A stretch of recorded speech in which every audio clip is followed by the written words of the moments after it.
بسم اللہ الرحمن الرحیم۔ ناظرین، آج ہم شمال انڈسٹری چوک پہ کھڑے ہیں۔ آپ کو ہمارے شمال نے دکھایا تھا کہ حالیہ بارشوں میں یہاں اس روڈ پہ کافی سارے حادثات ہوئے۔ حکومت کی غیرت تو جاگی نہیں، مگر لوگوں نے اپنی مدد آپ کے تحت اس روڈ کے لیے سوچا، کیونکہ وہاں سے جہاں سے یہ آپ شمال انڈسٹری روڈ میں انٹر ہوتے ہیں،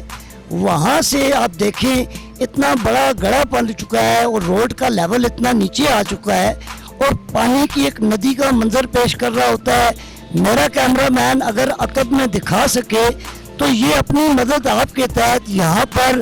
تمام ڈپارٹمنٹس موجود ہیں، ریسکیو موجود ہے، ٹی ایم اے موجود ہے، جی ڈی اے موجود ہے، یہاں پر سی این ڈبلیو موجود ہے، کینٹ بورڈ ہے، ٹی ایم اے ہے، انڈسٹریل ڈپارٹمنٹ ہے،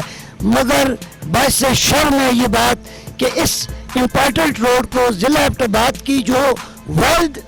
انڈسٹری ہے، جو ضلع ایبٹ آباد کی ایک چھوٹی سی انڈسٹری ہے، اس کے روڈ کی یہ حالت ہے، تو پھر ہم گورنمنٹ سے یہ مطالبہ کرنا چاہتے ہیں، یہ مطالبہ کر رہے ہیں کہ یہاں پر لوگوں کی زندگیاں جو عجیباً بنی ہوئی ہیں، سرمایہ کار یا خریداری والا کیسے آئے گا جبکہ روڈ کی یہ حالت ہے، یہاں سے گاڑی گزر نہیں سکتی ہے۔ اور میرا کیمرہ مین اگر میرے عقب میں یہاں سے دکھا دے تو وہاں سے جو گاڑی اتر رہی ہے اس گاڑی کی کیا پوزیشن ہے، چاہے وہ چیئرمین کی گاڑی ہو،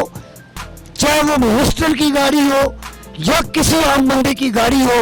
اس روڈ سے گاڑیوں کا گزرنا محال ہے۔ اور اس روڈ کی حالت یہ ہے کہ ہماری مائیں بہنیں جب بارش ہوتی ہے، ہماری بچیاں جو کالج جاتی ہیں، یہ نالے جیم ہو چکے ہیں، اور یہ جو شمال انڈسٹری روڈ کی جو پلی ہے، اس پلی کی یہ پوزیشن ہے، یہ حکمرانوں کے لیے آسمان سے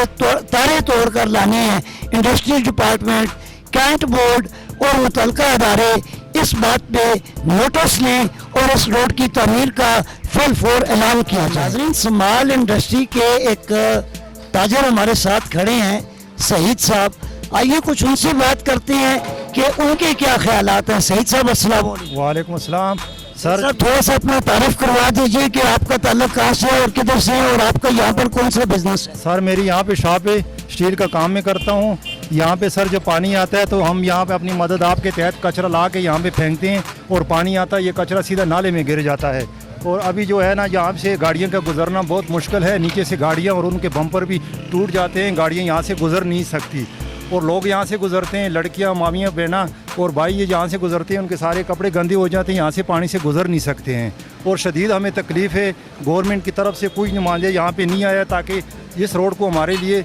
سیٹ کریں، اور یہ تاجر جتنے بھی ہیں نا، یہاں کے لوگوں نے پی ٹی آئی کو بڑی بھاری تعداد میں ووٹ دیا، تو کیا M P A M L A صاحب نے آپ سے کوئی رابطہ نہیں کیا؟ کوئی رابطہ سر نہیں ہوا، کوئی بھی نہیں آیا سر، یہاں پہ کوئی بندہ بھی نہیں آیا، کسی نے بھی رابطہ نہیں کیا تاکہ یہ ہمیں یہ جو کھڑے ہیں یہ مرمت وغیرہ کر کے دے دیں۔ یہاں جو یہ شمال انڈسٹری کا جو روڈ ہے یہ بالکل ارنوئی کا کٹھا بن گیا سر، ارنوئی کا کٹھا جو ہے اسے 100 درجے اچھا ہے، یہ اس سے بھی بہتر ہے۔ ناظرین، ارنوئی کا کٹھا اس سے 100 درجے بہتر ہے، اور یہاں سے عوام کا گزرنا، ماؤں بہنوں کا گزرنا اور گاڑیوں کا گزرنا بہت ہی دشوار گزار ہو چکا ہے۔ میرا کیمرہ مین آپ کو دکھا رہا ہوگا اس روڈ کی کیا حالت ہے اور حکمرانوں کی سنجیدگی کا کیا عالم ہے۔